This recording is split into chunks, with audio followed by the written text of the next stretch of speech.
Hello, good morning mga ka-airsoft. This is Ed. Magbibigay lang ako ng idea about sa paglalaro ng airsoft.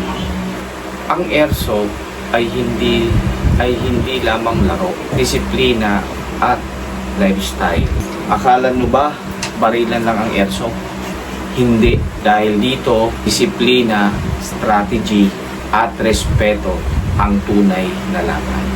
Ang airsoft ay isang tactical sports kung saan gumagamit tayo ng replica firearms na nagpapaputok ng plastic na BBS, pero higit pa dito sa laro.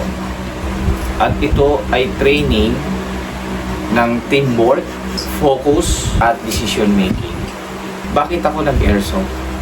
Hindi lang to hobby para sa akin.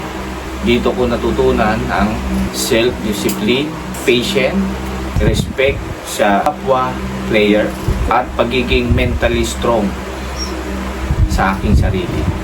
Skills na tututunan natin dito sa airsoft, hindi lang lakas ang kailangan, kundi utak, strategy at positioning, communication with team, quick decision making, at control sa emotion. Siyempre, importante sa airsoft ang safety. Always wear protective gear, lalo na sa goggles. Follow rules in field.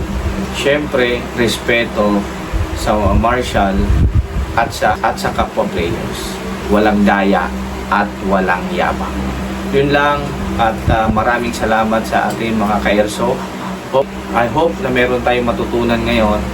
Kung nagustuhan mo ang video na to, like and share and follow po ako for more airsoft content. Tara, laro tayo!